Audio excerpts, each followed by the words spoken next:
Hi, I'm Pete, and welcome to Just a Few Acres Farm. Today I'm continuing work on the Farmall MD restoration, and we're going to focus on the water pump and thermostat assemblies. We'll tear them down and see what they need. You can see a theme here. While I'm waiting for the engine block to come back, I'm focusing on sub-assemblies, one assembly at a time. Take it apart, clean it up, see what new parts it needs. Then I order the parts for that specific assembly. So I have kind of a line going. I've got carburetor parts coming tomorrow, or today maybe even, to do the carburetor and reassemble the intake manifold, so things just keep marching along. That way I don't have 50 projects open at once. So let's get going. Before I get started on disassembling and overhauling the water pump and the thermostat, I want to explain how the cooling system works. The cooling system on an MD is not unique. A whole lot of tractors and even automobiles share this type of system. You have to imagine that the radiator is where I'm sitting at and the engine is back facing you.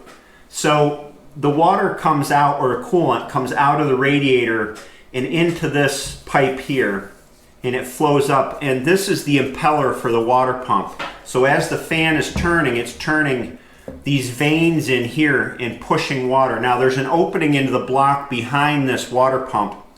So let's take the first instance. The engine is cold and the thermostat, which is right here, is closed. The water coming up from the radiator will go into the engine block, circulate through the block, and then up into the engine head, and then back into this port right here. So the pump is pushing it through. If the thermostat's closed, it can't get out, so it just keeps circulating around like that. Now when the engine warms up and the thermostat opens, and this gate is opened up, some of that coolant that's flowing around in that loop gets pushed through and back up into the radiator, because you've got a big outlet here, and some of that hot water coming from the head gets pumped by the water pump up into the radiator. It enters the top of the radiator here and then into the radiator fins, and the fan here is rotating to pull air through the radiator to help cool that coolant in the radiator, so it makes that loop through the radiator and back in. That in a nutshell is how a cooling system works. Now the way that this water pump, pulley, and fan system is put together on an old Farmall is kind of unique. You have the belt pulley here, which is driven off the crankshaft pulley, which turns the whole thing, and then this is the generator pulley down here that drives the generator. The pulley doesn't drive the water pump directly. Instead, you've got this up here, and this is the water pump impeller shaft, which goes all the way through back to the impeller and back. It's driven by these two pins. So it's a little bit screwy, but as we get into it, you'll see why. Oh, you've decided you're going to be obstinate, huh? And we have yet another tapered pin that holds that on. I always drive on the nut so that I don't ruin the threads. Yet another tapered pin. We'll take this driver off. This is a packing gland or packing nut, which you can see you can drive on to tighten down, to tighten on the packing. It's like an old faucet. It's got a rope in there that is packed tight to keep the water seal. Sucker is on there. A little wee-wee juice on there. Come on. I don't know, we might have to use a little heat.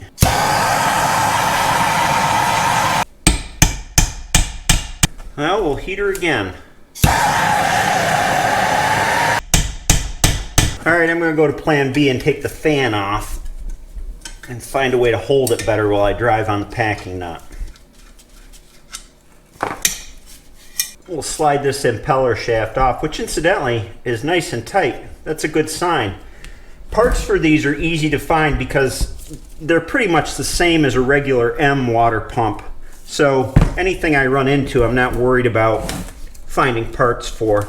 That's the impeller shaft, and here is the impeller, just vanes that push the water out. Now with that all stripped down, I can put it in the vise and put some leverage on the packing nut and this retainer nut here. There it comes. Try again. This the packing nut just presses down on a rope packing here on this flange, squeezes it to make a watertight seal.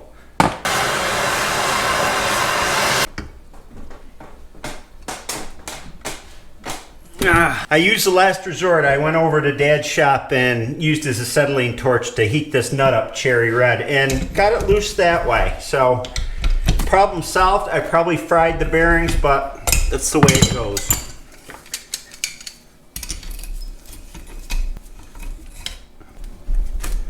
Now this should come right apart now. Of course, everything's hot. These are the remains of the seal you can see in here. It's just a modern insert seal, rubber lip. So, of course, that'll have to be replaced. And then we've got two bearings in here. We've got the remains of the packing down in here. If I can get it out. That's the packing. And then there's a bushing. It just holds the bearing in place. Actually, it's like a spacer that comes out. And now we have to drive out this right here, which holds the impeller shaft. It's got a couple bushings in it. To drive that out, first I'm going to put this nut back on to protect the threads at the top, and then I'll drive it out. And it'll come out through the bottom.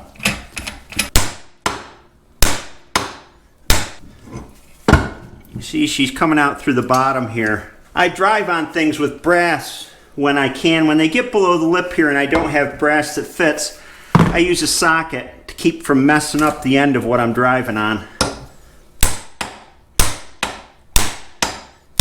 There. This is that carrier that the impeller shaft rides in. There's a bushing here at this end, and there's a bushing down in there at that end. I still got some rope in there to dig out. There's a rope seal. Now I check whether I need to remove the bushings and replace them by any play that I have in the shaft, and there is absolutely none. So luckily, these bushings don't have to come out and be replaced. So let's finish disassembling this part here. This is the bare housing for the water pump, and there is a gasket in here that's felt that will need to be replaced. And then in the fan pulley portion, there are two bearings, plus a bearing spacer, plus a seal, and these need to come out so I can check the bearings, especially after heating them up. I am not going to remove the fan pulley from the hub here. You can see the way that it comes off is it's threaded, so you undo this set screw and then you thread it off. What a pain in the butt. I'd probably have to heat up the pulley, and there's no reason for me to do it. I can get at everything that's, you know, replaceable without messing with that, so it stays as it is. And to get this seal out, I'm just going to break it up, bend it and break it up and drive it out. There we go. Guess that's going to have to be replaced. Always replace the seals. Now I got two bearings and a bearing spacer to get out of here.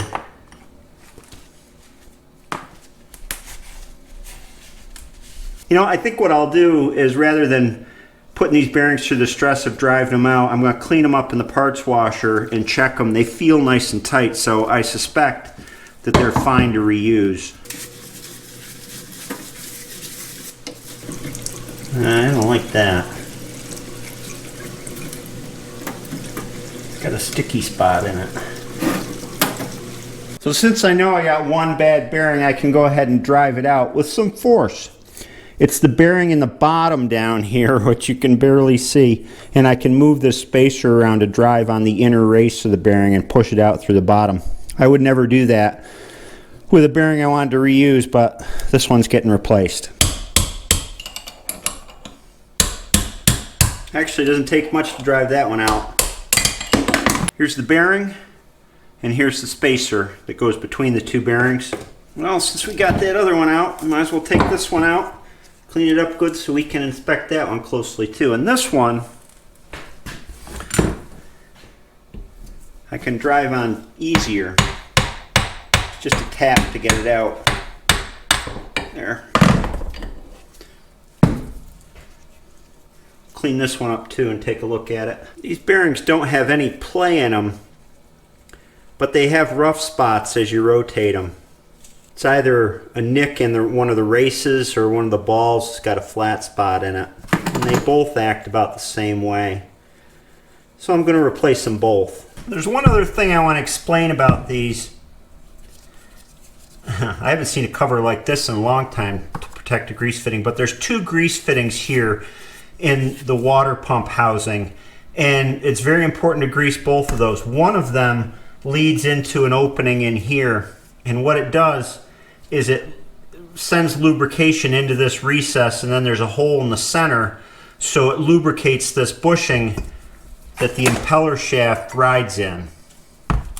The other grease fitting comes to this hole here, which winds up going into this area, into here, and then up into here, and lubricates both these bearings.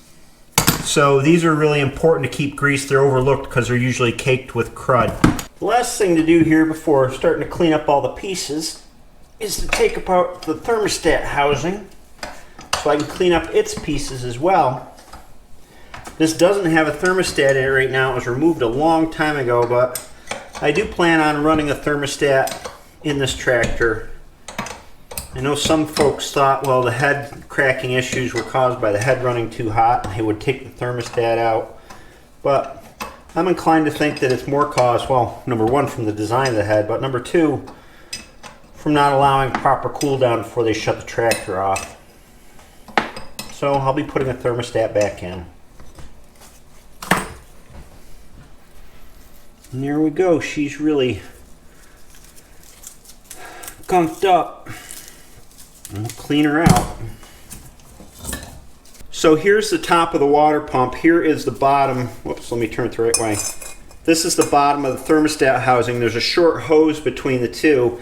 And what is interesting to me here is that when coolant comes into this out of the pump, there is a separate baffled space in here for coolant to flow. Now the thermostat sits right here, so this is blocked when the thermostat's closed, but there's a bypass through here to keep coolant circulating up to the radiator. It comes back into the main flow and goes into the radiator. So even when the thermostat's closed, you're still getting some flow through the radiator. Later tractors that International made had a separate hose coming out of the water pump that would bypass. It was a small hose out of the water pump that would bypass the thermostat, so you got flow to the radiator this way. This one, it's built right into the casting. Pretty cool.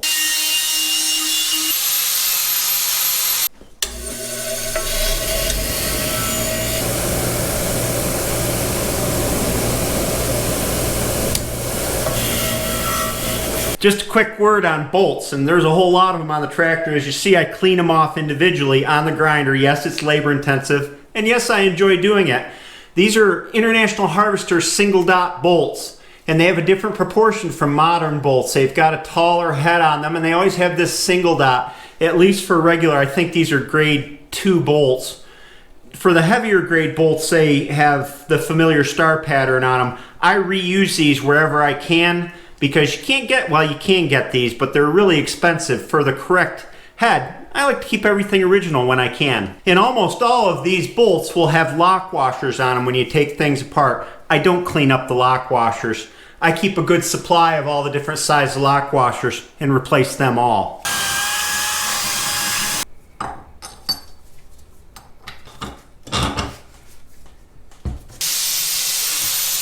Here are all the parts laid out and cleaned up. I need a bunch of new parts for this. I need 2 replacement bearings. I need the inner and the outer seal that seals the grease chamber that the bearings run in. I need the felt seal that goes here on the water pump. And I need the gasket that goes on this. And I need a new thermostat for the housing. And I need new packing for the packing area that keeps the water in the water area. So I got those parts on order. When we get them, we'll put them back together. I hope you enjoyed this video. I hope you have a great day, and I'll see you next time.